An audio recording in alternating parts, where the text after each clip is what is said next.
ఉత్తర కోస్తా జిల్లాల్లో ముఖ్యంగా శ్రీకాకుళం జిల్లాలో వరి కోతలు పూర్తయిన తర్వాత నవంబర్ చివరి వారం నుంచి డిసెంబర్ వారం మధ్యకాలంలో పెసర, మినుము రెండో పంటగా సాగు చేయడం పరిపాటిగా మారింది. ఈ కాలంలో వేసిన పెసర, మినుము పంటలు ప్రస్తుతం 20 నుంచి 35 రోజుల వయస్సులో ఉంటాయి. ఈ దశలో సరైన యాజమాన్య పద్ధతులు పాటిస్తే రైతుల నుంచి మంచి దిగుబడితో పాటు నికర ఆదాయం కూడా పొందవచ్చని ఆమదాలవలస కృషి విజ్ఞాన శాస్త్రవేత్త డాక్టర్ కిరణ్ కుమార్ తెలిపారు.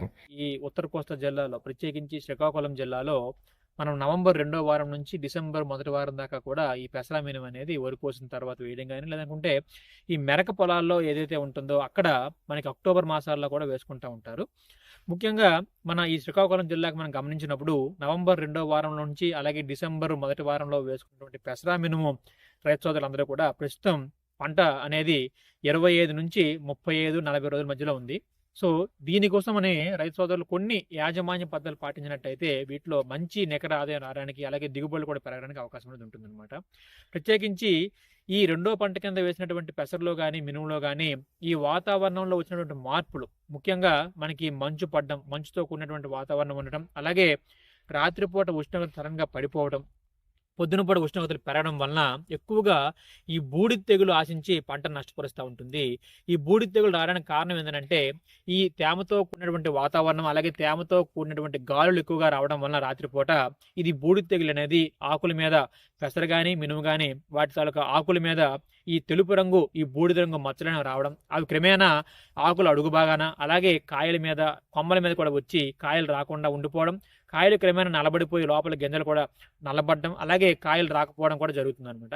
సో వీటిని మనం నివారించాలంటే ఈ బూడిద తెగులు అనేది పొలమంతా కూడా ఒకేసారి రాదనమాట. ఇది ముఖ్యంగా కూడా గట్టు దగ్గర అలాగే చెట్లు నీడ కింద ముందుగా రావడం జరుగుతుంది. ఆ తర్వాత దాన్ని అశ్రద్ధ చేసినప్పుడు మాత్రమే పొలమంతా వ్యాపించి పొలానికి విపరీతంగా నష్టం అనేది కలిగిస్తూ ఉంటుంది.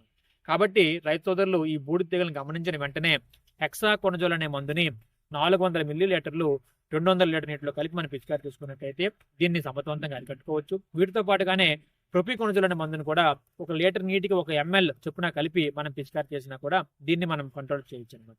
అలాగే వీటితో పాటుగా రైతు సోదరులు పెసర మినుము వేసేవాళ్ళు కొన్ని రకాల యాజమాన్య పద్ధతులు, ప్రత్యేకించి ఒక 3-4 పద్ధతులు ఉన్నాయి. అవి కనుక పాటించినట్టయితే మంచి దిగుబడి రావడానికి అవకాశం ఉంటుంది. ఇప్పుడు మనం పెసర అయితే 25 నుంచి అలాగే మినుము అయితే 35 రోజులకి మధ్యలో, అంటే 25 రోజులకి పెసరలో అలాగే 35 రోజులకి మినుములో ఈ గ్రోత్ పెరగడానికి ప్రత్యేకించి 319 అనే మందుని కేజీ, దాంతో పాటుగానే వేప నూనెని 1 లీటర్, అంటే 1500 ppm అయితే 1 లీటరు, 10,000 ppm అయితే 1/4 లీటర్ వరకు కూడా ఎకరానికి మనకి 2 కలిపి మనం పిచికారి చేసుకున్నప్పుడు దీంట్లో దోమ అనేది ఉధృతి తగ్గుతుంది. దాంతో పాటుగానే ఈ చలి వాతావరణం ఉండటం వలన మొక్కలో పెరుగుదల కూడా పెరుగుతుంది, అంటే గ్రోత్ అనేది కూడా పెరుగుతుంది. వీటితో పాటుగానే ఇంకొక 45 రోజులకు వచ్చినప్పటికీ పెసర్లో అలాగే 55 రోజులకు వచ్చినప్పటికీ మినుములో మనం ఈ ఎక్కువగా పూత పిందె వచ్చే టైంలో ఈ మారుకా మచ్చల పురుగు కూడా ఎక్కువగా పంట నష్టపరుస్తూ ఉంటుంది.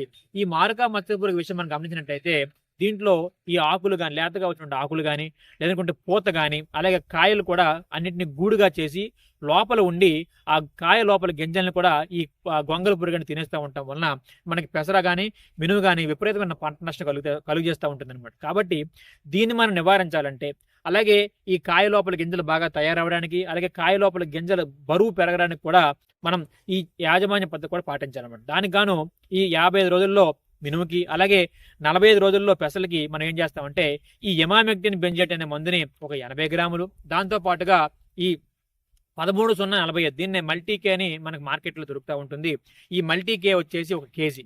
ఈ రెండింటిని కాంబినేషన్లో మనం ఇచ్చినప్పుడు ఈ గింజ తాలూకు బరువు కూడా పెరుగుతుంది, అలాగే ఈ పురుగు తాలూకు ఉద్ధృతి కూడా తగ్గిపోతుంది. కాబట్టి రైతు సోదరులకి మంచిగా దిగుబడి రావడానికి అవకాశం ఉంటుంది. కాబట్టి రైతు సోదరులు ఏం చేస్తారంటే పెసరలోనైనా మినుములోనైనా ఈ చెప్పినటువంటి పద్ధతులు పాటించినట్టయితే, ఇంకొకటి మనకి శ్రీకాకుళం జిల్లాలో ఈ వరి కోసిన తర్వాత వేస్తాం కాబట్టి పైపాటుగా నీటి తడులు కట్టే అవకాశం ఉండదు కనుక చాలా వరకు రైతు సోదరులు మనం వదిలేస్తూ ఉంటాం నీరు కట్టకుండా. కాబట్టి పాలీఫీడ్ విధానంలో ఈ 319 కావచ్చు లేదా 13-45 కావచ్చు, వీటిని పాలీఫీడ్ విధానంలో ఇవ్వడం వలన మనకి పైపాటుగా మొక్కకి 200 లీటర్ల నీటితో పాటుగానే ఒక ఎరువు రూపంలో కూడా మనం అందించడం జరుగుతుంది. కాబట్టి మొక్కలో పెరుగుదల కూడా బాగుంటుంది, అలాగే దిగుబడులు కూడా బాగా రావడానికి ఆస్కారం ఉంటుంది. వీటితో పాటుగా ఈ రెండో పంట కింద మనం వేసినప్పుడు ఎక్కువగా లద్దె పురుగు, పొగాకు లద్దె పురుగు కూడా ఎక్కువగా వచ్చి పంట నాశించి నష్టపరుస్తూ ఉంటుంది. ఈ పొగాకు లద్దె పురుగు మనం గమనించినప్పుడు ఇది మేజర్గా కూడా సాయంత్రం పూట మనకు ఉష్ణోగ్రత తగ్గిన తర్వాత సాయంత్రం పూట మొక్కల మీదకి ఆశించి మొక్క తాలూకా ఆకుల్ని రంధ్రాలు చేయడం, అలాగే వాటితో పాటుగా ఈనెలు మాత్రమే వదిలేసి మిగిలిన పత్రహరిత భాగాన్ని అంతా తినేయడం వలన ఆకంతా కూడా కన్నాలు పట్టడం, వాటితో పాటుగా జల్లెల్లాగా మారిపోవడం జరుగుతుంది అనమాట. కాబట్టి దీన్ని మనం అశ్రద్ధ చేస్తే పంట మొత్తాన్ని ఆకంతటి తినేస్తూ ఉంటుంది. పొద్దున పూట ఎక్కడా కూడా మనకి పురుగు కనిపించదు అనమాట. ఇది ఎప్పుడైనా పగటిపూట ఈ భూమి తాలూకు పగుల్లోను ఆకుల కింద అలాగే కలుపు మొక్కల మీద ఉంటుంది.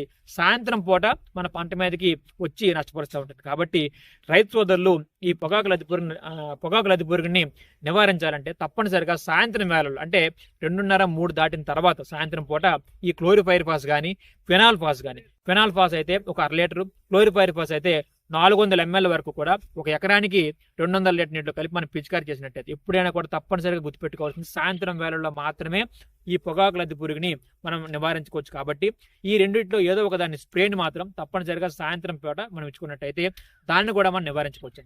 వీటితో పాటుగానే దాని తాలూకు ఉధృతి బాగా ఎక్కువగా ఉన్నప్పుడు విషపు ఎరలను తయారు చేసుకోవచ్చు. అంటే విషపు ఎరలు అంటే దీనికి ఒక మనకి వరి తాలూకు తౌడు అంటే వరి తౌడు, దాంతో పాటుగానే ఈ క్లోరిపైరిఫాస్ అనేది ఒక 1/2 లీటరు, అలాగే బెల్లం ఒక 1/2 కిలో, ఈ మూడింటిని బాగా మిశ్రమంగా చేసి చిన్న చిన్న ఉండలుగా చేసి దాన్ని ఏం చేస్తామంటే సాయంత్రం వేళల్లోనే పొలంలో మనం చల్లుకున్నట్టయితే ఈ పొగాకు లద్దె పురుగులు అనేవి వచ్చి ఆ విషపు ఎర్రని తినడం వలన చాలా వరకు పురుగులను చనిపోవడం కూడా జరుగుతుంది. కాబట్టి రైతు సోదరులు ఇప్పుడు చెప్పినటువంటి యాజమాన్య పద్ధతిని పాటించినట్టయితే పెసరా మినుములో మంచి దిగుబడులను సాధించడానికి అవకాశం ఉంటుంది.